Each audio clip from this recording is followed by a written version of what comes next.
Isang bomba lang na malupit. Pare. Sorry po. Bagong pyesa na naman tayo para kay Ultra. Yung drain plug sa ilalim, yung kulay blue. Sincel. Tanggalin natin. Sincel rin to, mga boss.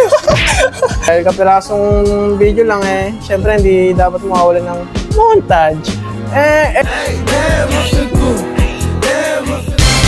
Yo mga pare goy, bagong pyesa na naman tayo para kay Ultra sa ating Mio 160 Ultra Head. Tingnan na natin yung mga bago natin pyesa. So, bumili muna ako ng mga problema niya kasi may leak ko sa ilalim kaya bilhin muna ako ng mga problema nito bago natin papugian. Syempre para maangas, 'di ba? Di pogi lang, maayos din yung makina. Ito, bumili ako ng sa drain plug. Binili ko ay Some Racing. Some Racing, baka naman wow. Ito yung drain plug sa ilalim, yung kulay blue. Pagpasensya nyo na, magkakaiba yung kulay. Colorblind kasi ako pag namitingin ako sa Shopee. Maganda dyan guys is may magnet siya. Para sa mga metal particle. Kung magkakaroon man, pero sana wag naman dipstick natin. Yan, purple. Ang langis natin na change na rin natin kasi tatanggalin na rin natin Per 2 ang mga boss. Baka naman per 2. Uy, kita yung presyo. Tanggalin muna natin yung mga drain plug tapos tanggalin natin yung langis at ikabit na tong mga bagong pyesa na to. Let's go! Ulitin natin. Pasensya nyo na sinisip ko ako, napakalamig kasi ngayon dito sa Antipolo City, Rizal. So, unahin natin tanggalin yung oils. Wala pala yung power tools namin. Alam lang kasi namin yun Wala tuloy tayong ASMR ngayon. Maitim na ba siya? Gago ka. Parang choco na gatas.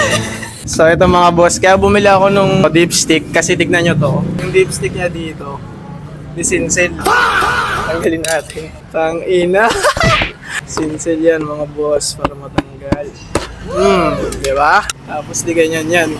Kapit. Panis. Ano yun, parang si Albert Einstein pare. Tanggalin natin yung nasa pinakailalim. Ito yung may leak yung nasa ilalim. Parang pabilog na rin to ha. Gago ko guys, bilog to. Sincel rin to mga boss. Ano itong mga to, sincel? Kaya sinasabi ko sa inyo, ayusin natin bago pa pogi, di ba? Ayoko ng mga ganito Ginawa ko to dati, napuputo lang yung tenga.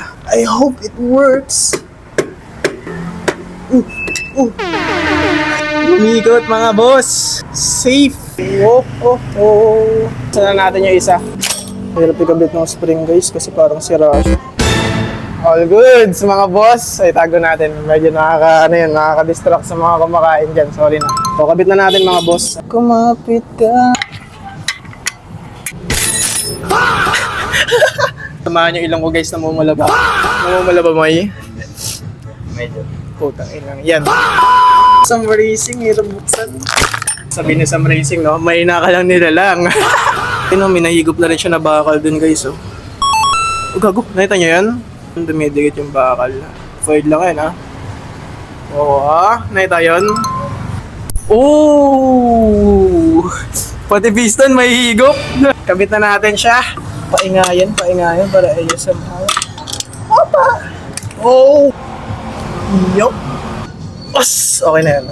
Ilagay na natin yung pertua. Yung maruming embudo natin guys, pero maganda yun kasi pampatuloy yan. Mga ano yan, plus octane. Bukasan lang natin kasi baka lumakas masyado. I-shoot na yan! Oh! Ooh! Okay mga boss, malapit yung shake na yan. Oh goods na yan, oh goods! So 800 ml dong si Ultra. Hanggang dito lang sa pangalawa. So ngayon ko lang masubukan ng Pertua na color blue. Ang gamit namin lagi kulay green. So tingnan natin kung may bubble gum rin siya. Baka blueberry to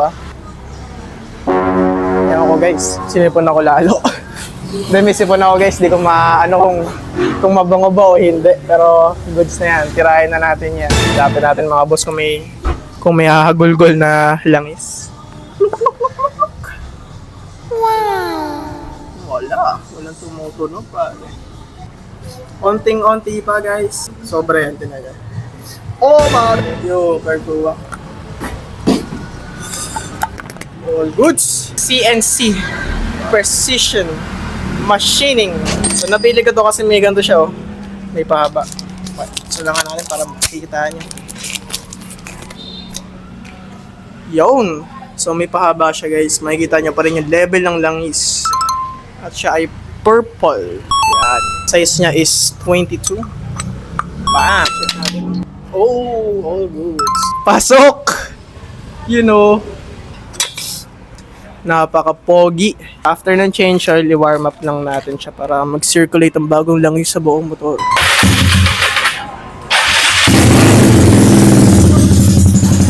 Ingay! Medyo paigutin lang natin yung langis para safe na safe. Hindi na natin bubombahin kasi parang 8 na ata guys. Baka mareklamo tayo, sobrang ingay ni Ultra. A few moments later. Isang bomba lang na malupit. Ano pare? Sorry po. Isa lang yan, hindi na uulitin. So yun, all goods naman yung mga piyesang kinabit natin. So sana hindi na siya magkaroon ng leak. Kapirasong video lang dito kay Ultra. So dahil kapirasong video lang syempre hindi dapat mawawala ng montage.